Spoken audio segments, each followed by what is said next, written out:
Hello बच्चों, क्या हाल चाल? सब ठीक? मैं विजय यादव एक बार फिर आपका स्वागत करता हूं आपके प्यारे से चैनल फिजिक्स एक सोच में। बच्चों, आज का जो हमारा टॉपिक है वो है इलेक्ट्रिक फील्ड। बच्चों, इलेक्ट्रिक फील्ड क्या होता है या कोई भी फील्ड क्या होता है? बच्चों, हर एक ऑब्जेक्ट जो किसी दूसरे ऑब्जेक्ट पर कोई फोर्स लगाता है तो वो अपना एक फील्ड बनाता है। जैसे कोई भी ऑब्जेक्ट हो, वो दूसरे ऑब्जेक्ट पर किसी भी प्रकार का फोर्स लगाता हो तो जो ऑब्जेक्ट फोर्स लगा रहा होता है उसका एक फील्ड होता है, जिसके अंदर एक उसका रीजन होता है जिसके अंदर वो दूसरे ऑब्जेक्ट पर क्या लगाता है? फोर्स लगाता है। तो उस रीजन के अंदर जिसके अंदर वो दूसरे ऑब्जेक्ट पर फोर्स लगाता है, उस पूरे रीजन को, उस ऑब्जेक्ट का हम क्या कहते हैं? फील्ड कहते हैं। बच्चों, जैसे इसके पहले हम ग्रेविटेशनल फील्ड के बारे में पढ़ चुके हैं। ग्रेविटेशन क्लास 11th ग्रेविटेशन में आपको ग्रेविटेशनल फील्ड के बारे में बताया गया होगा। तो बच्चों, वहां पे आपको पढ़ाया गया होगा कि जो अर्थ के चारों तरफ का वह रीजन जिसमें किसी भी ऑब्जेक्ट को अपनी तरफ क्या करती हो? अर्थ अट्रैक्ट कर लेती हो, उस पूरे रीजन को हम क्या कहते हैं? ग्रेविटेशनल फील्ड कहते हैं। अर्थ का इफेक्ट किसी ऑब्जेक्ट पर जहां तक होता है, इसके अराउंड जहां तक होता है, उस पूरे रीजन को हम कहते हैं ग्रेविटेशनल फील्ड। वैसे ही बच्चों, अगर कोई मैग्नेट है तो मैग्नेट क्या करता है? किन्हीं मैग्नेटिक मटेरियल्स का या किसी दूसरे मैग्नेट को क्या करता है? अट्रैक्ट करता है। तो मैग्नेट के चारों ओर का वह रीजन जिसमें कोई दूसरा मैग्नेटिक मटेरियल या कोई दूसरा मैग्नेट इसके द्वारा क्या किया जाता हो? अट्रैक्ट किया जाता हो या रिपेल किया जाता हो, तो उस पूरे रीजन को हम क्या कहते हैं? मैग्नेटिक फील्ड कहते हैं। बच्चों, वैसे ही यहां पे हमें इलेक्ट्रिक फील्ड पढ़ना। बच्चों, इलेक्ट्रिक मींस क्या? Electric means charge. और आप लोगों को भी पढ़ाया गया, इसके पहले वाले टॉपिक्स में आपको पढ़ाया गया कि प्रॉपर्टीज ऑफ चार्जेज। और प्रॉपर्टीज ऑफ चार्जेज में क्या बताया गया था बच्चों? कि like charge repel to each other and unlike charges attract to each other. It means बच्चों, एक चार्ज दूसरे चार्ज पे क्या लगाता है? फोर्स लगाता है। यानी कि चार्ज का भी कोई ना कोई क्या बनेगा? फील्ड बनेगा। तो जो चार्ज का फील्ड होता है उसी को हम क्या कहते हैं बच्चों? इलेक्ट्रिक फील्ड कहते हैं। हम कैसे इसको डिफाइन करेंगे? एक चार्ज दूसरे चार्ज पे फोर्स लगाता है तो जो ये चार्ज है, पहला वाला चार्ज है, जितने रीजन तक, जितने एरिया में इस दूसरे वाले चार्ज पे फोर्स लगाएगा, वो पूरा जो एरिया, वो पूरा जो रीजन होगा, वो इस वाले चार्ज का क्या कहलाएगा? फील्ड कहलाएगा। और हम उसको इलेक्ट्रिक फील्ड के नाम से जानेंगे। तो बच्चों, इलेक्ट्रिक फील्ड क्या होता है इसको हम देखते हैं। मान लो बच्चों, कोई ये पॉइंट चार्ज, अभी पॉइंट चार्ज क्या होता है, टेस्ट चार्ज क्या होता है, इसको मैं समझाता हूं। तो इलेक्ट्रिक फील्ड क्या होगा आप लोग समझ गए होंगे। डेफिनेशन इसका ये है कि the region around a point charge in which a test charge experience the force of point charge is called electric field. क्या है बच्चों कि अगर ये कोई एक पॉइंट चार्ज है तो इस पॉइंट चार्ज के चारों तरफ का वह रीजन जिसमें कोई दूसरा टेस्ट चार्ज हो, इसके फोर्स का क्या करता हो? एक्सपीरियंस करता हो। ये इस पे फोर्स लगाता हो और ये इसके फोर्स का क्या करता हो? अनुभव करता हो। तो ये पूरा रीजन जो कहलाएगा आपका इलेक्ट्रिक फील्ड कहलाता है बच्चों। तो हम कह सकते हैं कि किसी भी चार्ज के चारों तरफ का वह रीजन जिसमें कोई दूसरा चार्ज इसके फोर्स का क्या करता है? एक्सपीरियंस करता है, उस पूरे रीजन को हम क्या कहते हैं? इलेक्ट्रिक फील्ड कहते हैं। तो इलेक्ट्रिक फील्ड तो आप समझ गए होंगे। अब बच्चों, इसमें दो नए शब्द हैं, एक पॉइंट चार्ज है, एक टेस्ट चार्ज है। तो ये टेस्ट चार्ज क्या होता है, ये पॉइंट चार्ज क्या होता है, इसके बारे में हम थोड़ा जान लेते हैं। तो आपका सबसे पहले हम टेस्ट चार्ज के बारे में जानते हैं बच्चों। टेस्ट चार्ज का मतलब कि बहुत ही नेग्लिजिबली स्मॉल पॉजिटिव चार्ज। ये जो टेस्ट चार्ज होता है, इसका जो मैग्नीट्यूड ऑफ चार्ज होता है वो बहुत ही स्मॉल होता है, लगभग इलेक्ट्रॉन के चार्ज के बराबर। इलेक्ट्रॉन पर जो चार्ज होता है 1.6 × 10⁻⁹ होता है, तो वो इलेक्ट्रॉन पर नेगेटिव चार्ज होता है। इस पे जो चार्ज होता है वो पॉजिटिव होता है, लेकिन जो चार्ज होता है वो नेग्लिजिबली स्मॉल होता है बच्चों। पॉइंट चार्ज क्या होता है? पॉइंट चार्ज की वैल्यू फाइनाइट होती है। ये टेस्ट चार्ज को क्या कर सकता है? डिस्प्लेस कर सकता है, लेकिन टेस्ट चार्ज का इस पॉइंट चार्ज पे कोई इफेक्ट नहीं पड़ेगा। इसका फाइनाइट वैल्यू होगा। ये टेस्ट चार्ज को लेकर आएंगे फिर भी अपने स्थान से डिस्प्लेस नहीं होगा, एक पॉइंट पर फिक्स रहेगा, इसलिए इसको हम क्या कहते हैं? पॉइंट चार्ज कहते हैं। और ये टेस्ट चार्ज मतलब इसको अगर कहीं भी लेकर जाया जाएगा तो ये पॉइंट चार्ज के द्वारा क्या हो जाएगा? ये डिस्प्लेस किया जा सकता है, उसको हम क्या कहते हैं? Test charge. इसका सिंपल सा मतलब है बच्चों की टेस्टर। जैसे आप इलेक्ट्रिसिटी को पहचानने के लिए टेस्टर का यूज करते हैं ना, वैसे ही मान लीजिए किसी कई प्लग में टेस्टर लगाता है, बल्ब जला, तो वहां पर मान लेते हैं कि इलेक्ट्रिसिटी है, जहां पर नहीं जलता है वहां मान लेते हैं कि इलेक्ट्रिसिटी नहीं है। वैसे ही अगर मान लीजिए कि कोई पॉइंट चार्ज है, उसके आसपास कोई टेस्ट चार्ज को रखते हैं, अगर उस पर ये फोर्स लगा, मतलब कि ये जो टेस्ट चार्ज है इसके फोर्स का क्या करता है? एक्सपीरियंस करता है। तो वहां पर इसका फील्ड है, नहीं एक्सपीरियंस करता है तो इसका फील्ड नहीं होगा। तो आप लोग समझ चुके होंगे कि पॉइंट चार्ज क्या होता है, पॉइंट चार्ज क्या होता है और टेस्ट चार्ज क्या होता है। पॉइंट चार्ज का मतलब कि सपोज लीजिए कि हम लोग के सामने एक छोटी सी चीटी का मतलब वो क्या हो गया है, टेस्ट चार्ज हो जाएगा, बहुत छोटा स्मॉल चार्ज, उसको आप क्या कहेंगे, टेस्ट चार्ज कहेंगे। तो आप लोग पॉइंट चार्ज क्या होता है, टेस्ट चार्ज क्या होता है, इलेक्ट्रिक फील्ड क्या होता है, इन सारी चीजों के बारे में आप लोग समझ चुके होंगे बच्चों। अब इलेक्ट्रिक फील्ड तो हम पढ़ लिए, लेकिन इलेक्ट्रिक फील्ड इंटेंसिटी क्या होती है, अब इसके बारे में हम जानेंगे। कितना मिनट बच्चों, अब हम जानेंगे कि ये जो इलेक्ट्रिक फील्ड होता है इसका लिमिट कितना होता है, मतलब कि ये कहां पे जाके इलेक्ट्रिक फील्ड की वैल्यू क्या हो जाती है, जीरो हो जाती है, और किसके पहले इलेक्ट्रिक फील्ड का कुछ ना कुछ वैल्यू होता है। तो बच्चों ये जो आपका पॉइंट चार्ज है, ये टेस्ट चार्ज पर जहां तक फोर्स लगा रहा होगा वहां तक इलेक्ट्रिक फील्ड होगा, और जहां पे इस पॉइंट चार्ज का इस पे फोर्स जीरो हो जाएगा वहां पे इलेक्ट्रिक फील्ड की वैल्यू क्या हो जाएगी, जीरो हो जाएगी। तो बच्चों हम कैसे पता लगाएंगे कि कहां पे इलेक्ट्रिक फील्ड जीरो और कहां पे कुछ पॉजिटिव वैल्यू मिलेगी। तो बच्चों अगर मान लीजिए कि यहां से ये आर डिस्टेंस पे है, तो इस पे पॉइंट चार्ज के द्वारा टेस्ट चार्ज पर लगने वाला फोर्स की वैल्यू कितनी हो जाएगी बच्चों, कूलॉम्स लॉ के द्वारा हम जानते हैं 1/4 पाई एप्सिलॉन नॉट क्यू, पहला चार्ज क्यू, दूसरा चार्ज क्यू नॉट अपॉन में आर स्क्वायर। ये इस पे इतना फोर्स लग रहा है बच्चों। अगर आप ध्यान देखें तो ये भी कुछ पॉजिटिव चार्ज है, टेस्ट चार्ज भी कुछ पॉजिटिव चार्ज होता है, ये भी एक चार्ज है जिसपे कुछ इसकी भी फाइनाइट वैल्यू है। तो ये दोनों चार्जेस जीरो हो ही नहीं सकते, ये पूरा कांस्टेंट है जिसकी वैल्यू 9 × 10⁹ होती है, तो ये जीरो हो ही नहीं सकता। तो फोर्स कब जीरो होगा बच्चों, अगर मान लीजिए कि ऐसे ऐसे इसका डिस्टेंस बढ़ाते जा रहे हैं, ये आर यहां पे क्यू नॉट को रखे तो थोड़ा आर बढ़ा, तो फिर इसकी वैल्यू कम हो गई, फोर्स की वैल्यू क्या होगी, कम हो गई। जैसे जैसे डिस्टेंस बढ़ाते जाएंगे वैसे वैसे ये इलेक्ट्रोस्टैटिक फोर्स की वैल्यू कम होती जाएगी। अब एक ऐसा डिस्टेंस आएगा जहां पे इलेक्ट्रोस्टैटिक फोर्स की वैल्यू कितनी हो जाएगी, जीरो हो जाएगी। तो वो कौन सा स्थान होगा, वो कितना डिस्टेंस होगा इस पॉइंट चार्ज से। बच्चों हम जानते हैं अगर कोई फ्रैक्शन है, अगर उसका डिनोमिनेटर अगर इनफाइनाइट हो जाए तो वो फ्रैक्शन जीरो हो जाता है। तो इसका डिनोमिनेटर हम इस आर को ही इनफाइनाइट कर सकते हैं। तो अगर आर बराबर हम क्या रख दें, इनफाइनाइट रख दें, तब फोर्स क्या हो जाएगा, जीरो हो जाएगा। इसका मतलब ये हुआ बच्चों कि इस पॉइंट चार्ज के द्वारा जो इस टेस्ट चार्ज पर फोर्स लगाया जाएगा, कहां तक लगाया जाएगा, इनफाइनाइट तक, इनफाइनाइट के पहले तक। इनफाइनाइट पर जाने पर जो फोर्स की वैल्यू होगी वो क्या हो जाएगी, जीरो हो जाएगी। तो इलेक्ट्रिक फील्ड की वैल्यू कहां तक होती है, इनफाइनाइट तक होती है बच्चों। जब इनफाइनाइट पर चार्ज को लेकर चले जाते हैं तो वहां पर इलेक्ट्रिक फील्ड की वैल्यू क्या हो जाती है, जीरो हो जाती है। तो what is the range, what is the limit of electric field, तो आंसर इज इनफाइनाइट। हम इलेक्ट्रिक फील्ड का जो रेंज होता है या जो लिमिट होता है वो कहां तक होता है, इनफाइनाइट तक होता है। तो हम यहां से इसको प्रूव कर सकते हैं कि इलेक्ट्रिक फील्ड की जो लिमिट होती है वो कहां तक होती है, इनफाइनाइट तक होती है बच्चों।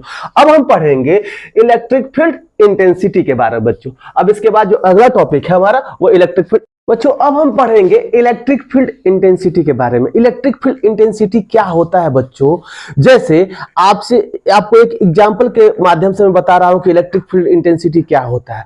बच्चों 7 पेन का जो कॉस्ट है वो सपोज कीजिए कि आपको कहा गया कि 21 रुपीज है। 7 पेन का कॉस्ट है वो 21 रुपीज है। अब आपसे कहा जाए बच्चों अगर 7 पेन का दाम कॉस्ट कितना है, 21 रुपीज है, तो 28 पेन का कॉस्ट कितना होगा। तो आप कैसे निकालते हैं बच्चों, तो यहां पे आप ये करते हैं कि 1 पेन का कॉस्ट निकालते हैं। तो 1 पेन का कॉस्ट कितना हो जाता है, इस 21 में इस 7 से क्या कर देते हैं, डिवाइड कर देते हैं, 7 से डिवाइड करते हैं। तो एक पेन का जो कॉस्ट आता है वो कितना आता है, 3 रुपीज आता है। इसको कट करेंगे तो अब आराम से यहां से निकाल देते हैं कि एक पेन का जो कॉस्ट है वो 3 रुपीज है। वैसे ही 28 पेन का जो कॉस्ट होगा वो कितना हो जाएगा बच्चों, 28 × 3 यानी कि 84 रुपीज हो जाएगा। इस तरह से आप निकाल लेते हैं कि 28 पेन्स का दाम कितना है। वैसे ही बच्चों यहां पर हमें इलेक्ट्रिक फील्ड इंटेंसिटी के बारे में भी जानना है। क्या है कि यहां पे जैसे हम 1 पेन का कॉस्ट निकाले ना, वैसे ही हम यहां पे इस इलेक्ट्रिक फील्ड इंटेंसिटी में जो हमें फाइंड आउट करना है कि किसी पॉइंट चार्ज के द्वारा किसी यूनिट पॉजिटिव चार्ज पे जो फोर्स लगता है उसे हम कहते हैं इलेक्ट्रिक फील्ड इंटेंसिटी। यहां पे आप देख सकते हैं कि इलेक्ट्रिक फील्ड इंटेंसिटी क्या होगा, in the electric field the electrostatic force per unit test charge is called electric field intensity. ठीक है, तो बच्चों अब इसको हम कैसे लिख सकते हैं, इसका डेफिनेशन हम लिख लेते हैं, उसके बाद आपको मैं समझाता हूं कि इलेक्ट्रिक फील्ड इंटेंसिटी क्या होता है। तो इलेक्ट्रिक फील्ड इंटेंसिटी क्या होता है, in electric field electric field, the electrostatic force of a point charge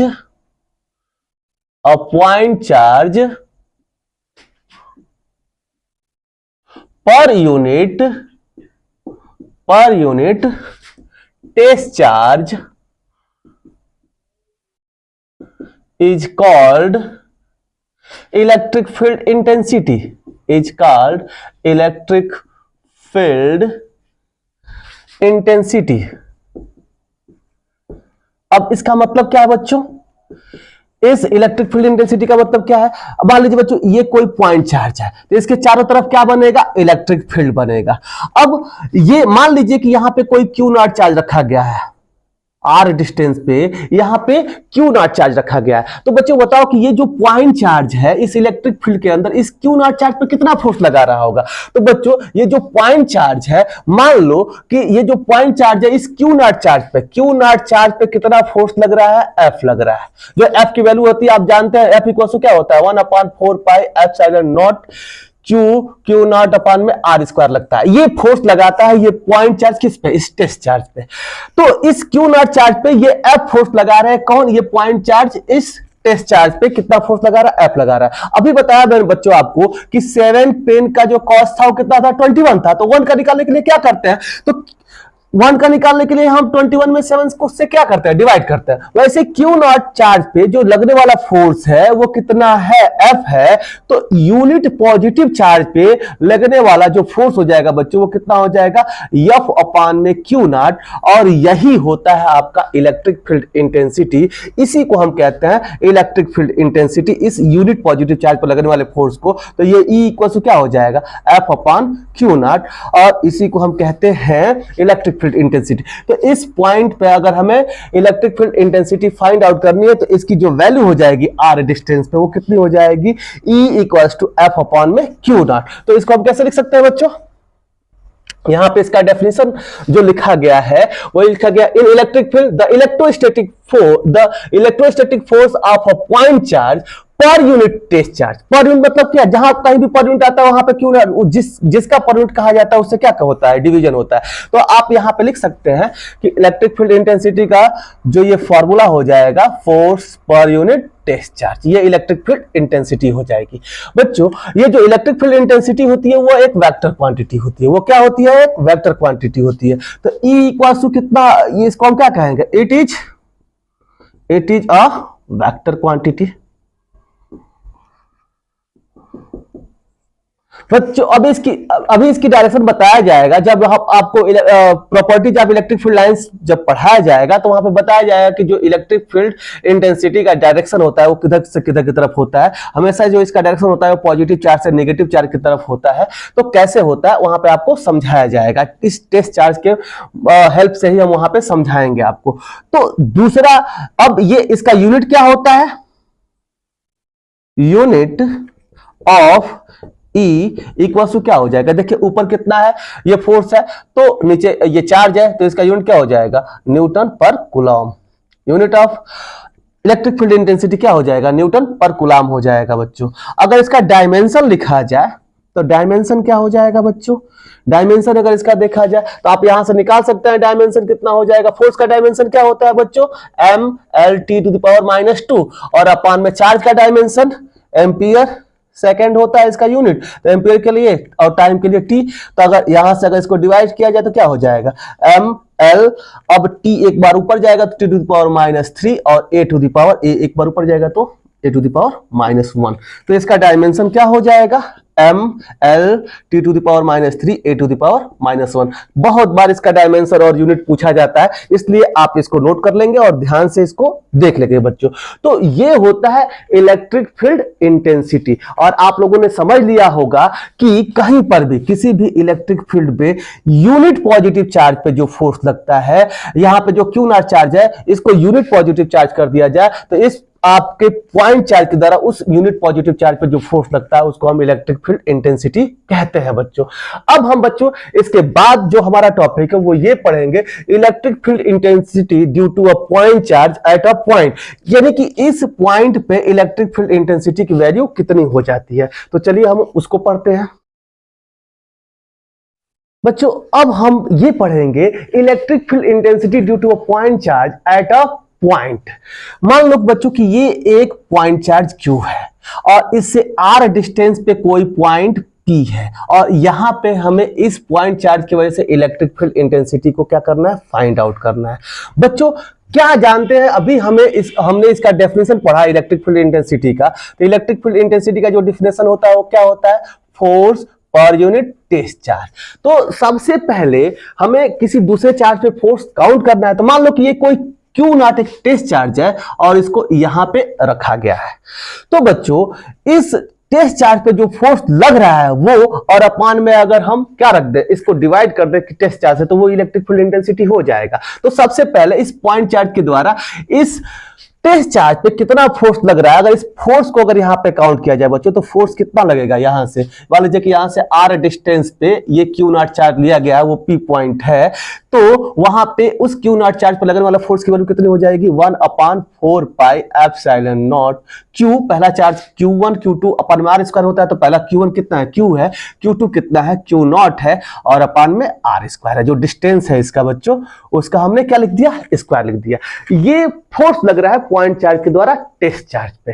अब ये इलेक्ट्रिक फील्ड इंटेंसिटी क्या हो जाएगी बच्चों, यहां पे अगर इस E को लिखा जाए तो E इक्वल टू फोर्स की वैल्यू कितनी आई, 1/4 pi epsilon not Q not upon में r स्क्वायर। ये तो हमने फोर्स की वैल्यू यहां पर रख दिया और अपान में क्या हो जाएगा बच्चों, इलेक्ट्रिक फील्ड इंटेंसिटी निकालेंगे तो Q नॉट से Q नॉट क्या हो जाएगा, कैंसिल आउट हो जाएगा बच्चों। तो यहां पे इलेक्ट्रिक फील्ड इंटेंसिटी कितनी हो गई, यहां से जो फॉर्मूला आया इलेक्ट्रिक फील्ड इंटेंसिटी का 1/4 पाई एप्सिलॉन नॉट Q अपान में r square.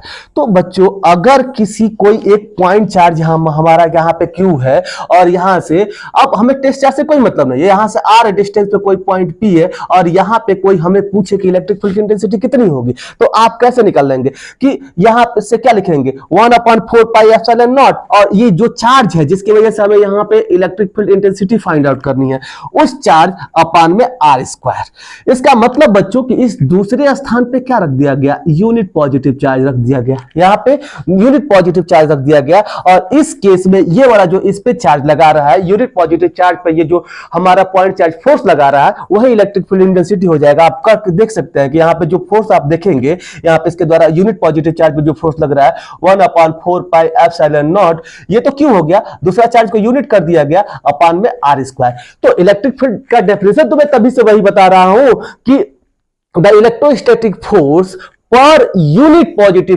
Test charge is called electric field intensity. मतलब कि यूनिट एक कूलाम चार्ज पे जो भी फोर्स लग रहा है किसी भी चार्ज के द्वारा, वो उस चार्ज का उस पॉइंट पे क्या होता है, इलेक्ट्रिक फील्ड इंटेंसिटी होता है। वही चीज यहां पे आया है, इस टेस्ट चार्ज से क्या कर दिया गया, डिवाइड कर दिया गया, तो यूनिट चार्ज पे लगने वाला वो फोर्स ही है इलेक्ट्रिक फील्ड इंटेंसिटी। तो आप देखिए यहां पे जो यहां पे इंटू 1 है, वो इंटू 1 करके Q में 1 से गुणा करेंगे तो Q ही रहेगा। तो यहां पे अगर Q नॉट रखेंगे तो ये Q नॉट पर रखने वाला फोर्स है, अगर 1 रखेंगे तो यूनिट पॉजिटिव चार्ज पर लगने वाला वो फोर्स है, और यूनिट पॉजिटिव चार्ज पर लगने वाला फोर्स को हम क्या कहते हैं, इलेक्ट्रिक फील्ड इंटेंसिटी कहते हैं बच्चों। तो आपने देखा बच्चों कि इलेक्ट्रिक फील्ड इंटेंसिटी क्या है, इसके दो फार्मूले हैं। एक फार्मूला तो ये, अगर कोई चार्ज दिया गया हो और उससे कहा जाए कि r डिस्टेंस पर आप इलेक्ट्रिक फील्ड इंटेंसिटी निकालिए, तो फार्मूले का आप यूज कर लेंगे।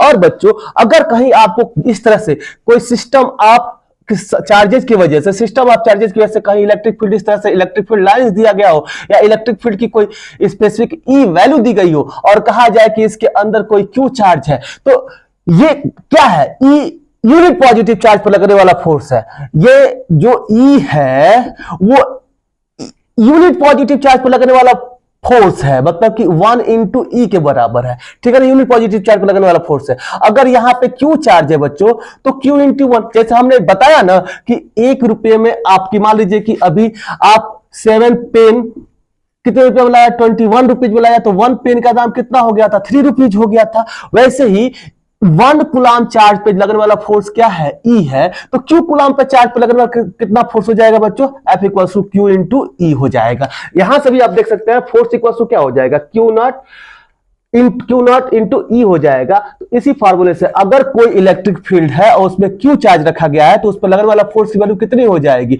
अगर यूनिट चार्ज 1 कूलाम का रखा गया है तो यहां पे 1 इंटू ई हो जाएगा। अगर क्यू कूलाम का रखा गया है तो क्यू इंटू ई हो जाएगा। अगर यहां पे कोई इलेक्ट्रॉन रखा गया है तो इस पर लगने वाला जो फोर्स की वैल्यू हो जाएगी बच्चों वो क्या हो जाएगा, ई इंटू ई हो जाएगा। यानी कि जितना भी चार्ज रखा गया है एफ का फॉर्मूला ये क्या हो जाएगा, क्यू इंटू ई हो जाएगा। जब क्या दिया गया हो फोर्स, जब आपको इलेक्ट्रिक फील्ड की वैल्यू दे दिया गया हो, मान लो कहा जाए कि इस इलेक्ट्रिक फील्ड की वैल्यू 2 न्यूटन पर कूलाम है और यहां पे सपोज कीजिए कि इलेक्ट्रॉन रखा गया तो इस पे कितना फोर्स लगेगा। तो इलेक्ट्रॉन पर जो चार्ज होता है आप यहाँ पे क्यू के स्थान पे इलेक्ट्रॉन का चार्ज रख देंगे तो माइनस साइन लिखते हैं हम, ये बस डायरेक्शन दिखाते हैं, हम मैग्नीट्यूड रखते हैं। आपको हमेशा बताया जा रहा है तो 1.6 into 10 to power minus 19 into 10 to power, ये तो हो गया है। अब इलेक्ट्रिक फील्ड की वैल्यू कितनी है, 2 है। तो इतना इस पे न्यूटन का फोर्स लगेगा। इतना न्यूटन का फोर्स लगेगा, किधर की तरफ लगेगा बच्चों, अगर ये पॉजिटिव चार्ज है, अगर ये पॉजिटिव चार्ज है तो पॉजिटिव चार्ज पे इलेक्ट्रिक फील्ड की वजह से जो फोर्स लगता है वो इलेक्ट्रिक फील्ड के डायरेक्शन में लगता है।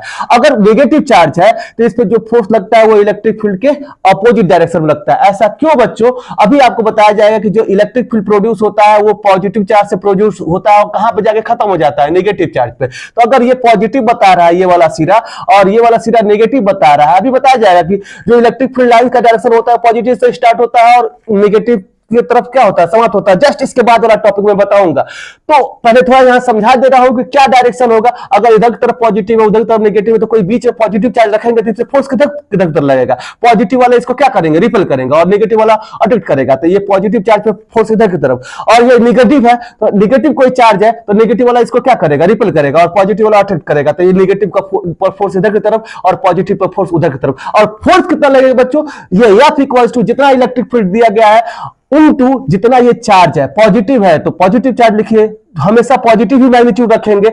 यहां पे नेगेटिव, मान लीजिए कि इलेक्ट्रॉन पर चार्ज नेगेटिव है तो इस पे फोर्स इधर की तरफ फील्ड के डायरेक्शन में लगकर किधर की तरफ लगेगा, फील्ड के अपोजिट डायरेक्शन में लगेगा। तो इलेक्ट्रॉन है तो मान लीजिए कि इलेक्ट्रॉन पर जो फोर्स लगना होगा यहां इतना निकाल लेंगे, लेकिन ये फोर्स फील्ड के डायरेक्शन में न लगकर किधर की तरफ लगेगा, फील्ड के अपोजिट डायरेक्शन में लगेगा। तो इस तरह से बच्चों हम इलेक्ट्रिक फील्ड का कॉन्सेप्ट क्या है, इलेक्ट्रिक फील्ड आपसे क्या कहना चाहता है और किस प्रकार से आपसे क्वेश्चन पूछे जाते हैं। अगर आपको चार्ज और यहां से आर डिस्टेंस दे दे और किसी पॉइंट पे इलेक्ट्रिक फील्ड पूछे तो फॉर्मूला कौन सा यूज होगा, ये अगर कहीं इलेक्ट्रिक फील्ड दे दे और उसमें कोई चार्ज रख दिया जाए और पूछा जाए इसके फोर्स कितना लगेगा और किधर की तरफ लगेगा, तो आप इस फॉर्मूले का यूज करके फोर्स निकाल सकते हैं और उसका डायरेक्शन भी निकाल सकते हैं। बच्चों इसमें मैं न्यूमेरिकल भी बताऊंगा, पहले यहां पे केवल आपको क्या कर दे रहा हूं, समझा दे रहा हूं कि फोर्स किधर तक लगेगा और कितना लगेगा। तो ये रहा हमारा electric field intensity due to a point charge at a point. बच्चों आपको अगर ये टॉपिक पूछा जाए तो बस इतना ही तक ही काम करना है, लेकिन मैं आपको ये समझा दिया कि अगर इस पे कोई न्यूमेरिकल पूछा जाता है तो आप उसको कैसे सॉल्व कर सकते हैं। तो आप फिगर बना लीजिएगा और बस इतना लिख लीजिएगा, electric field intensity due to a point charge at a point कितना हो जाएगा। तो आप बस इतना ये फिगर बनाइए, ये पॉइंट चार्ज और ये आपका टेस्ट चार्ज और इस पी पॉइंट पर कितना इलेक्ट्रिक फील्ड की वैल्यू हो जाएगी, वो इलेक्ट्रिक फील्ड इंटेंसिटी की वैल्यू इतनी हो जाएगी। इस आप डेरिवेशन को क्या कर सकते हैं, आसानी से कर सकते हैं। बच्चों अब अगले टॉपिक में हम मिलते हैं इसी अभी जस्ट इसके बाद कि properties of electric field lines. अब हम पढ़ेंगे properties of electric field lines. बच्चों property of electric field lines से पहले what are the electric field lines, what is the definition of electric field lines, electric field lines होती क्या है, इसको हम पहले समझ लेते हैं। बच्चों इलेक्ट्रिक फील्ड लाइंस है क्या, इसका कॉन्सेप्ट कैसे आया, इसको अगर हमें जानना है तो यहाँ पे टेस्ट चार्ज एक अहम भूमिका अदा करेगा। तो आप यहाँ पे देखिए, मान लीजिए कोई एक चार्ज है, पॉजिटिव चार्ज है, तो इससे इलेक्ट्रिक फील्ड लाइंस कैसे निकलेंगी, अगर इसको समझना हो बच्चों तो हम ये देख सकते हैं कि अगर यहाँ पे कोई एक पॉजिटिव चार्ज है, ये कोई आपका पॉजिटिव पॉइंट चार्ज है, अगर कोई टेस्ट चार्ज क्यू नॉट यहां पर रखेंगे बच्चों तो आप बताइए कि ये पॉजिटिव चार्ज है और हम जानते हैं, अभी आपको बताया गया कि जो आपका टेस्ट चार्ज होता है वो भी पॉजिटिव होता है। तो ये वाला चार्ज इस पे किधर की तरफ फोर्स लगाएगा, इसको किधर की तरफ इसको धक्का देगा। तो बच्चों ये वाला इस पे इधर की तरफ धक्का देगा, और यहाँ पे टेस्ट चार्ज रखते हैं तो इधर की तरफ धक्का देगा। अगर यहाँ पे टेस्ट चार्ज रखा जाता है तो इसको इधर की तरफ, इसको ये क्या कर देगा, डिस्प्लेस कर देगा। नीचे की तरफ रख रहे हैं क्यू नॉट चार्ज को। तो बच्चों हम देख रहे हैं कि जो पॉजिटिव चार्ज है ये जो टेस्ट चार्ज को जिधर कर डिस्प्लेस करे तो एक डायरेक्शन उसको दिया जा रहा है कि नहीं दिया जा रहा है। वैसे ही अगर ये निगेटिव चार्ज है, अब निगेटिव चार्ज के पास अगर कोई हम टेस्ट चार्ज रखें क्यू नॉट को, तो अब बताइए बच्चों कि ये पॉजिटिव होता है, ये छोटा ही होता है लेकिन पॉजिटिव होता है। निगेटिव वाला इसको क्या करेगा, अपनी तरफ खींचेगा इस तरह से। यहां पर रख दे तो इसको अपनी तरफ खींचेगा, यहां पर रख दिया जाए क्यू नॉट को तो इसको अपनी तरफ इस तरह से क्या करेगा, इस पे फोर्स लगाएगा। तो बच्चों यहां से ये कॉन्सेप्ट आता है इलेक्ट्रिक फील्ड लाइन से कि जो इलेक्ट्रिक फील्ड लाइंस होगी वो पॉजिटिव चार्ज से क्या होंगी, नॉर्मली आउटवर्ड डायरेक्शन में क्या होंगी, इमर्ज होंगी, और जो नेगेटिव चार्ज है उससे इनवर्ड डायरेक्शन में नॉर्मली क्या होगी, इनवर्ड डायरेक्शन में एंटर होगा। ये जो आपका इलेक्ट्रिक फील्ड लाइंस है। तो यहां से हम कह सकते हैं बच्चों, यहां से ये कॉन्सेप्ट जो मिला, यहीं से वैज्ञानिकों ने इसको देखा कि जो ये पॉजिटिव चार्ज है इससे जो इलेक्ट्रिक फील्ड लाइंस होती हैं वो नॉर्मली आउटवर्ड डायरेक्शन में क्या हो जाती है, बाहर निकलती हैं, और जो निगेटिव चार्ज है उससे जो इनका डायरेक्शन होता है वो नॉर्मली इनवर्ड डायरेक्शन में क्या होता है, एंटर होता है। तो आप इस तरह से बना सकते हैं। कहीं भी अगर आपको पॉजिटिव चार्ज दिया जाए तो पॉजिटिव चार्ज से इस तरह से इलेक्ट्रिक फील्ड लाइन ड्रॉ करेंगे, और नेगेटिव चार्ज से जो इलेक्ट्रिक फील्ड लाइन का डायरेक्शन होगा वो कुछ ऐसे होगा बच्चों, अंदर की तरफ। इस तरह से आप दिखा सकते हैं इलेक्ट्रिक फील्ड लाइंस का डायरेक्शन। तो ये था इलेक्ट्रिक फील्ड लाइंस का कॉन्सेप्ट, कैसे ये आया फिजिक्स में बच्चों। जिस तरह से कोई पॉजिटिव चार्ज किसी टेस्ट चार्ज पर जिस डायरेक्शन में फोर्स लगाता है उधर की तरफ हम दिखा देते हैं। नेगेटिव डायरेक्शन में पॉजिटिव चार्ज पे जैसे फोर्स लगता है, इनवर्ड डायरेक्शन लगता है, तो यहाँ पे इलेक्ट्रिक फील्ड लाइन का डायरेक्शन इनवर्ड, यहाँ पे क्या हो जाएगा, आउटवर्ड हो जाएगा। तो पॉजिटिव चार्ज से ऐसे आउटवर्ड डायरेक्शन में निकलती हैं और नेगेटिव चार्ज से इनवर्ड डायरेक्शन में निकलती हैं।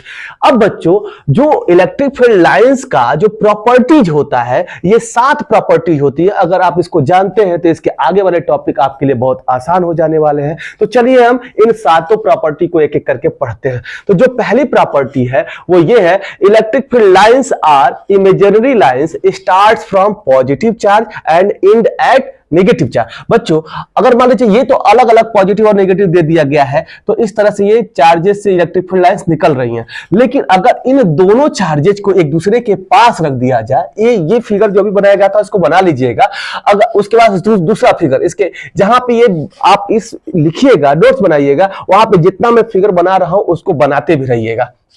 अगर ये कोई पॉजिटिव चार्ज है और यहाँ पे कोई नेगेटिव चार्ज है, तो इन दोनों चार्जेस से इलेक्ट्रिक फील्ड लाइंस का कैसे यहाँ पे फॉर्मेशन होगा उसको हम देख लेते हैं। तो इस केस में आप जानते हैं कि अभी जो इलेक्ट्रिक फील्ड लाइंस है ये पॉजिटिव वाला चार्ज नेगेटिव वाले चार्ज को अपनी तरफ अट्रैक्ट करेगा और नेगेटिव वाला पॉजिटिव को अपनी तरफ अट्रैक्ट करेगा। तो यहाँ से जो इलेक्ट्रिक फील्ड लाइंस निकलेंगी कुछ ऐसे निकलेंगी, ऐसे पॉजिटिव चार्ज से क्या होंगी, इमर्ज होंगी, और नेगेटिव चार्ज पर जाके क्या हो जाएंगी, एंड हो जाएंगी। इस तरह से कुछ आपका इलेक्ट्रिक फील्ड लाइंस यहां पे निकलेंगी। इस तरह से ये इंटरसेक्ट नहीं करेंगे, अभी प्रॉपर्टी में आपने आगे देखेंगे। थोड़ा सा यहाँ इंटरसेक्ट हो गया था इसलिए मैं इसको अलग कर दिया। आप कभी इंटरसेक्ट नहीं कराएंगे इलेक्ट्रिक फील्ड लाइंस से, ऐसे इसको आउटवर्ड डायरेक्शन में आप बाहर निकालेंगे, और यहाँ पे इलेक्ट्रिक फील्ड लाइंस ऐसे क्या होंगी, इनवर्ड डायरेक्शन में एंटर होगी। तो अगर आपको कोई कहा जाए कि पॉजिटिव चार्ज हो नेगेटिव चार्ज हो तो उससे कैसे आप इलेक्ट्रिक फील्ड लाइन ड्रॉ करेंगे, तो ऐसे ड्रॉ कर सकते हैं। तो यहाँ पहली प्रॉपर्टी है कि electric field lines are imaginary lines always emerge, always start from positive charge and end at negative charge. तो ये पहली प्रॉपर्टी है कि जो पॉजिटिव चार्ज से इलेक्ट्रिक फील्ड लाइंस निकलती है और कहां पे जाकर समाप्त हो जाती है, नेगेटिव चार्ज पर। अगर ऐसे ही कोई दोनों पॉजिटिव चार्ज होता बच्चों तो क्या होता, अगर दोनों पॉजिटिव चार्ज होता तो इलेक्ट्रिक फील्ड लाइंस कैसे बनती, यहां पे अब ये दोनों एक दूसरे को रिपेल करेंगे तो यहां पे इलेक्ट्रिक फील्ड लाइंस का कुछ ऐसे बिहेवियर हो जाएगा। ऐसे आप बना लीजिएगा इन फिगर्स को भी कि अगर दो पॉजिटिव चार्ज है तो कैसे इलेक्ट्रिक फील्ड लाइंस इनसे क्या होती है, बाहर निकलती हैं। कैसे ड्रॉ किया जाता है इलेक्ट्रिक फील्ड लाइंस को, कुछ ऐसे। ठीक है बच्चों, इस तरह से आप इलेक्ट्रिक फील्ड लाइंस को क्या कर सकते हैं, ड्रॉ कर सकते हैं। एक पॉजिटिव एक नेगेटिव हो तो इस तरह से, दोनों पॉजिटिव हो तो इस तरह से आप इलेक्ट्रिक फील्ड लाइंस को ड्रॉ कर सकते हैं। चलिए, ये फर्स्ट प्रॉपर्टी हुआ कि electric field lines are imaginary lines start from positive charge and end at negative charge. दूसरी प्रॉपर्टी है बच्चों, every field lines is a continuous smooth curve. जो कहीं भी इलेक्ट्रिक फील्ड लाइंस होगा, ये या तो स्ट्रेट हो सकता है, कर्व भी हो सकता है, इलेक्ट्रिक फील्ड का डायरेक्शन कैसे भी हो सकता है। तो ये एक स्मूथ कर्व होता है। स्मूथ कर्व करने का मतलब कि बच्चों, कहीं भी इलेक्ट्रिक फील्ड जो जनरेट होगा, तो ऐसा नहीं कि ये डिस्क्रिएट होगा, यहाँ पे इलेक्ट्रिक फील्ड है, यहाँ पर नहीं है, यहाँ पे नहीं है, यहाँ पे है, फिर यहाँ पे है, यहाँ बीच में नहीं है, ऐसा कुछ नहीं, डिस्क्रिएट नहीं हो सकता है। ये जो इलेक्ट्रिक फील्ड लाइंस, अगर कोई पॉजिटिव चार्ज है तो अगर निकली तो ये यहां से जाकर कहां पे खत्म होगी, इनफाइनाइट पर ही खत्म होगी। आप जानते हैं बच्चों, अगर कोई चार्ज है तो इसका लिमिट कहां तक होगा। आपको अभी इसी लेक्चर में जब इलेक्ट्रिक फील्ड में पढ़ा रहा था तो बताया था कि इलेक्ट्रिक फील्ड का लिमिट कहां तक होता है। तो ये जो इसका लिमिट होता है, इलेक्ट्रिक फील्ड कहां पे जाके जीरो होता है, इनफाइनाइट पर। तो ये लाइन जब यहां से एक बार स्टार्ट होगी तो कहां जाके खत्म होगी बच्चों, इनफाइनाइट पर ही खत्म होगी। तो ये कंटीन्यूअस एक लाइन है, एक कंटीन्यूअस कर्व है, बीच में ये डिस्क्रिएट नहीं होता है, ये टूटी हुई लाइन नहीं होती है बच्चों, ठीक है। तो अभी आपको समझाया गया कि अगर मान लीजिए कोई चार्ज रखा गया है तो उस टेस्ट चार्ज पे फोर्स जीरो कब हो जाता है, या फिर के Q1 Q2 अपान में R स्क्वायर। अभी फोर्स के बारे में आपने पढ़ा, तो अगर ये पॉजिटिव चार्ज है तो किसी टेस्ट चार्ज पे जीरो फोर्स कब लगाएगा, जब इस डिस्टेंस को क्या कर दिया जाए, इस R को इनफाइनाइट कर दिया जाए। ये सब तो जीरो हो ही नहीं सकते, तो फोर्स जीरो कब होगा, दूसरे चार्ज पर, जब R इनफाइनाइट किया जाएगा। तो इस चार्ज के द्वारा जो फोर्स की वैल्यू होगी किसी टेस्ट चार्ज पे, कहां पे जीरो होगी, इनफाइनाइट पर। तो फील्ड भी जीरो कहां होगा, इनफाइनाइट पर, उसके पहले जीरो नहीं हो सकता है। तो जो आपकी इलेक्ट्रिक फील्ड लाइंस होती है बच्चों, वो एक कंटीन्यूअस कर्व होती है, वो बीच में डिस्क्रिएट नहीं होती है। तो ये दूसरी प्रॉपर्टी में लिखा गया है, और ये कहा जा रहा है कि कहीं पर मान लीजिए कि ये इलेक्ट्रिक फील्ड लाइंस का ऐसे इस तरह से कोई ना कोई डायरेक्शन दिखाया गया है, तो कहीं पर भी अगर आपको फील्ड का डायरेक्शन जानना है किसी एक पॉइंट पर, या फोर्स का डायरेक्शन जानना है, तो आपको यहां पे क्या करना पड़ेगा, एक टेंजेंट लाइन ड्रा करना पड़ता है। क्या ड्रा करना पड़ता है, टेंजेंट लाइन। तो ये जो टेंजेंट लाइन है, इस पॉइंट पर इलेक्ट्रिक फील्ड के डायरेक्शन को, तथा अगर इसी पर कोई पॉजिटिव चार्ज रख दिया जाए, कोई पॉजिटिव टेस्ट चार्ज रख दिया जाए, कोई पॉजिटिव चार्ज रख दिया जाए, तो इस पर लगने वाले फोर्स के डायरेक्शन को बताता है। बच्चों यहां पर फील्ड और फोर्स का डायरेक्शन सेम होता है, इलेक्ट्रिक फील्ड लाइंस और इलेक्ट्रिक फोर्स का डायरेक्शन क्या होता है, सेम होता है। इसीलिए इन लाइंस को हम कहते हैं electric field lines of forces भी कहते हैं। तो कहीं अगर लिखा हुआ आए कि electric field lines of forces, तो उसमें कंफ्यूज होने की बात नहीं है, क्योंकि जहां पर अगर किसी भी पॉइंट पर अगर हम ये जानना चाहें कि इलेक्ट्रिक फील्ड का डायरेक्शन क्या है, इलेक्ट्रिक फोर्स का डायरेक्शन क्या है, तो पॉजिटिव चार्ज पर लगने वाले फोर्स के डायरेक्शन को ही इलेक्ट्रिक फील्ड लाइंस का भी डायरेक्शन कहा जाता है। और अगर कोई कंटीन्यूअस कर्व है, अगर उस पॉइंट पर अगर हमें इलेक्ट्रिक फील्ड लाइंस का डायरेक्शन जानना है, तो वहां पे हम एक टेंजेंट ड्रा करते हैं, और जिधर की तरफ इस मान लीजिए कि इधर की तरफ इसका एरो दिखाया गया इलेक्ट्रिक फील्ड का, तो या इस पॉइंट पे इलेक्ट्रिक फील्ड का डायरेक्शन यहां पे ऐसे हो जाएगा, और मान लीजिए थोड़ा सा और ये ज्यादा कर्व है ऐसे, तो अगर इस पॉइंट पर अगर इलेक्ट्रिक फील्ड लाइन का डायरेक्शन जानना चाहे, अगर यहां इस तरह से एरो दिखाया गया है, तो यहां पे इलेक्ट्रिक फील्ड का डायरेक्शन ये, यहां पे हो जाएगा इलेक्ट्रिक फील्ड का डायरेक्शन ये, यहां पे अगर हो जाएगा तो इलेक्ट्रिक फील्ड का डायरेक्शन इस तरह से होगा।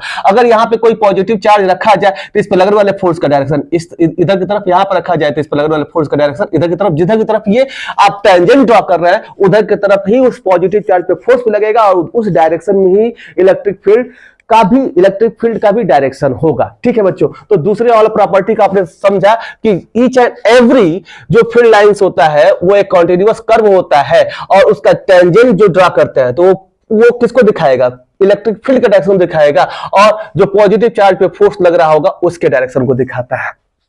दूसरी प्रॉपर्टी हो गई। अब देखिए बच्चों, तीसरी प्रॉपर्टी है कि electric field lines do not intersect to each other. Electric field lines एक दूसरे को इंटरसेक्ट नहीं करती है, तो नहीं करती है। अब आपसे यहां पे एक इंपॉर्टेंट क्वेश्चन पूछा जाता है, electric field lines do not intersect to each other, why? मतलब कि इलेक्ट्रिक फील्ड लाइंस एक दूसरे को क्यों नहीं इंटरसेक्ट करती हैं, ये आपसे क्वेश्चन पूछा जाएगा। तो क्या क्यों नहीं करती है बच्चों? मान लो कि अगर ये कोई इलेक्ट्रिक फील्ड लाइंस, एक ये है, इसका इधर की तरफ डायरेक्शन है, और एक दूसरा इलेक्ट्रिक फील्ड लाइंस ऐसे है, तो बच्चों अगर ये इंटरसेक्ट करेंगी तो इस पॉइंट पे जरा सोचिए, अगर इस वाले लाइन के लिए अगर हम ड्रा करें तो यहां पे इलेक्ट्रिक फील्ड का डायरेक्शन ये होगा, और इस लाइन के लिए अगर इस लाइन के लिए ड्रा किया जाए तो यहां पे इलेक्ट्रिक फील्ड लाइन का डायरेक्शन टेंजेंट ड्रा करें तो ये ई का डायरेक्शन ये होगा। बच्चों क्या किसी भी एक सिस्टम में बहुत सारे चार्जेस का सिस्टम हो या एक चार्ज हो, तो उस सिस्टम में किसी एक पॉइंट पर इलेक्ट्रिक फील्ड का डायरेक्शन एक ही हो सकता है, एक से ज्यादा नहीं हो सकता है, दो इलेक्ट्रिक फील्ड का डायरेक्शन पॉसिबल ही नहीं हो सकता है। इसलिए ये इलेक्ट्रिक फील्ड लाइंस एक दूसरे को इंटरसेक्ट नहीं कर सकती हैं। तो क्यों नहीं कर सकती हैं? Electric field lines do not intersect to each other because there it is not possible there are two direction of electric field at a single point in a system। किसी एक सिस्टम में एक ही पॉइंट पर electric field का जो direction होगा वो दो नहीं हो सकता है। इसीलिए इलेक्ट्रिक फील्ड लाइंस एक दूसरे को इंटरसेक्ट नहीं कर सकती है बच्चों। तो आप इसको लिख सकते हैं कि in a system at a single point there is no possibility of two direction of electric field, hence electric field lines do not intersect to each other। तो आप ये इस तरह से इसको लिख सकते हैं, इसको आप इसका आंसर लिख सकते हैं। जो चौथी प्रॉपर्टी है, electric field lines do not form close loop. अब इसका क्या मतलब हुआ बच्चों? अगर मान लीजिए कोई पॉजिटिव चार्ज है और ये नेगेटिव चार्ज है, तो इलेक्ट्रिक फील्ड लाइंस अगर यहां से निकलती है तो जाके बच्चों यहीं पे समाप्त हो जाती है। ऐसा नहीं कि ये यहां से आएगा और फिर से इसमें क्या हो जाए, एंटर हो जाए। ऐसा इस तरह से कोई लूप नहीं बनाती है इलेक्ट्रिक फील्ड लाइंस। अगर मैग्नेटिक फील्ड में पढ़ा जाएगा तो मैग्नेटिक फील्ड लाइंस बनाती है। अगर कोई ये मैग्नेट है बच्चों, यहाँ पे नॉर्थ पोल और यहाँ पे साउथ पोल है, तो मैग्नेटिक फील्ड लाइंस यहाँ से नॉर्थ पोल से निकलती है और साउथ पोल में एंटर करती है और इधर भी आती है। बाहर की तरफ मैग्नेटिक फील्ड का डायरेक्शन नॉर्थ टू साउथ होता है और अंदर की तरफ साउथ टू नॉर्थ होता है। तो यहाँ पे magnetic field lines close loop बना रही है, लेकिन यहां पे जो इलेक्ट्रिक फील्ड लाइंस होती हैं वो क्लोज लूप नहीं बनाती है। तो आप देख सकते हैं एक कोई पॉजिटिव चार्ज यहां पे है और एक नेगेटिव चार्ज है, यहां से इलेक्ट्रिक फील्ड लाइंस ऐसे निकलेंगी और जाके नेगेटिव चार्ज पे क्या हो जाएंगी, समाप्त हो जाएंगी। यानी कि electric field lines close loop नहीं बनाती है। तो ये चौथी प्रॉपर्टी आप लोगों ने पढ़ा। पांचवी प्रॉपर्टी, नेक्स्ट जो फिफ्थ प्रॉपर्टी है, electric field lines do not pass through the conductor. बच्चों अगर ये इलेक्ट्रिक फील्ड लाइंस हैं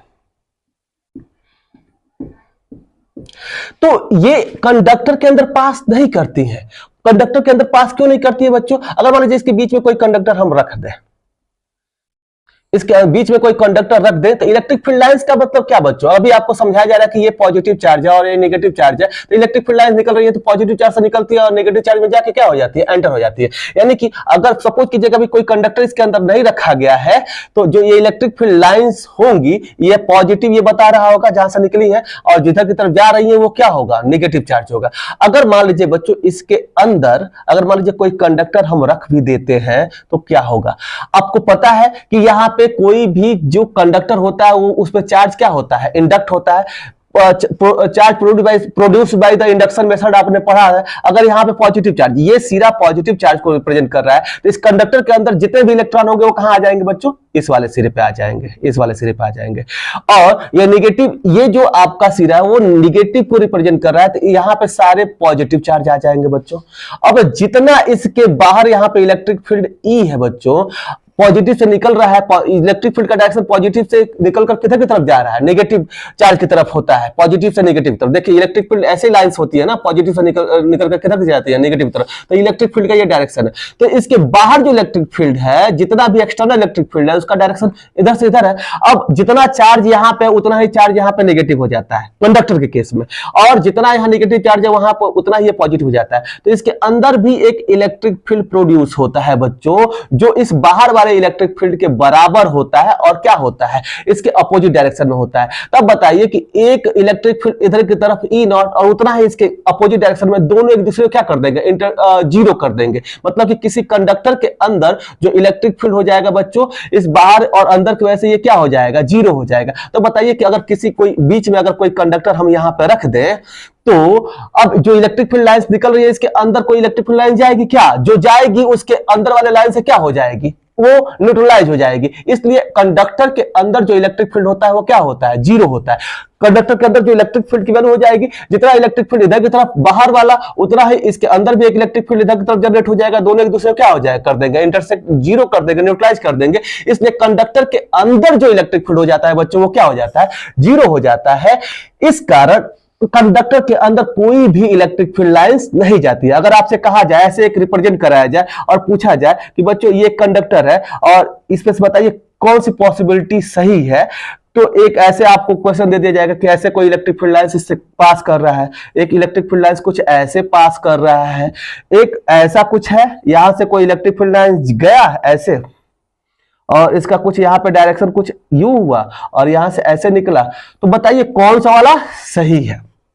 तो बच्चों यहाँ पे जो इसके अंदर से इलेक्ट्रिक फील्ड लाइन जो दिखाया जा रहा है ये नहीं होगा, ये पॉसिबिलिटी ये गलत है, क्योंकि कंडक्टर के अंदर जो इलेक्ट्रिक फील्ड होता है वो जीरो हो जाता है, इसलिए इसके अंदर इलेक्ट्रिक फील्ड लाइन जा ही नहीं सकती है, इसलिए वाला ये वाला क्या होगा, आपका आंसर सही होगा। तो कहीं पर भी कंडक्टर के अंदर जो इलेक्ट्रिक फील्ड लाइन दिखाई जा रही है वो क्या हो जाएंगी, गलत। कंडक्टर के अंदर कोई इलेक्ट्रिक फील्ड जीरो हो जाता है, इसलिए उसके अंदर इलेक्ट्रिक फील्ड लाइंस नहीं होती हैं। इसके बाहर जो इलेक्ट्रिक फील्ड लाइंस होती हैं इसके सरफेस से हमेशा कैसा निकलती हैं, नॉर्मल निकलती हैं। हमेशा ये चार्जेज इसके मतलब कि सरफेस पे आ जाता है, इसलिए यहां से जो इलेक्ट्रिक फील्ड लाइंस निकलती हैं इससे 90 डिग्री बनाते हुए निकलती हैं। तो यहां पर भी देखिए बच्चों ये इसका सेंटर है, तो ये इलेक्ट्रिक फील्ड लाइंस के सेंटर की तरफ जाते हुए नजर आ रही है। आप जानते हैं इसका जो रेडियस होता है इसके सरफेस से कितना डिग्री का एंगल बनाता है, 90 डिग्री का एंगल बनाता है। इसलिए यहाँ पे ये जो इलेक्ट्रिक फील्ड लाइंस का डायरेक्शन ऐसे दिखा दिया गया है। ऐसा कई बार ये सवाल पूछा गया है, दिखा दिया जाता है, कई बार ये पूछ लिया जाता है जहां पे इसके अंदर भी इलेक्ट्रिक फील्ड लाइन पास करा दिया जाएगा और एक ऐसा लाइन दिया जाएगा जो इसके अंदर पास नहीं कर रहा होगा। तो जो आपका आंसर होगा जो उसके अंदर पास नहीं कर रहा होगा वही इलेक्ट्रिक फील्ड लाइन सही होगा, क्योंकि कंडक्टर के अंदर जो इलेक्ट्रिक फील्ड की वैल्यू हो जाती है वो क्या हो जाती है बच्चों, जीरो हो जाती है। तो हमने ये जाना कि कंडक्टर के अंदर इलेक्ट्रिक फील्ड लाइंस पास नहीं करती है, और जो इलेक्ट्रिक फील्ड लाइंस होती है किसी कंडक्टर से वो या तो 90 डिग्री पे 90 डिग्री पे इसके परपेंडिकुलर या तो एंटर होती है और परपेंडिकुलर ही क्या हो जाती है, बाहर हो जाती है। तो इस तरह से ये हमारी जो प्रॉपर्टी थी इसको हमने समझा। ये जो प्रॉपर्टी थी वो कौन सी प्रॉपर्टी थी, ये पांचवी प्रॉपर्टी थी। Electric field lines do not pass through the conductor and always perpendicular to the surface of conductor। ये जो इलेक्ट्रिक फील्ड लाइंस होती है वो जो सरफेस होता है कंडक्टर से उससे हमेशा क्या होती है, परपेंडिकुलर होती है। अब नेक्स्ट जो प्रॉपर्टी है बच्चों, छठा प्रॉपर्टी क्या है कि equi spaced electric field lines represent the uniform electric field. बच्चों ये अगर इलेक्ट्रिक फील्ड लाइंस है यहाँ पे, अगर ये इक्वी स्पेस्ड है मतलब इन सबके बीच का डिस्टेंस क्या है, सेम है, तो जो यहाँ ये इलेक्ट्रिक फील्ड होगा वो क्या होगा, यूनिफॉर्म होगा, ये यूनिफॉर्म होगा। और एक दूसरा कुछ ऐसा किया जब इलेक्ट्रिक फील्ड लाइंस कहीं पे इसका स्पेसिंग ज्यादा कहीं पे बहुत कम, इस तरह से, तो यहां पे जो इलेक्ट्रिक फील्ड होगा वो क्या होगा, नॉन यूनिफॉर्म होगा। तो ऐसे आप बनाते रहे, मतलब कि अगर इक्वी स्पेस्ड है तो हर जगह इलेक्ट्रिक फील्ड की वैल्यू क्या है, इक्वल है, सेम है, यूनिफॉर्म इलेक्ट्रिक फील्ड होगा। और इक्वी स्पेस नहीं है तो ये नॉन यूनिफॉर्म इलेक्ट्रिक फील्ड हो जाएगा बच्चों। ऐसे ही ये छठी प्रॉपर्टी थी।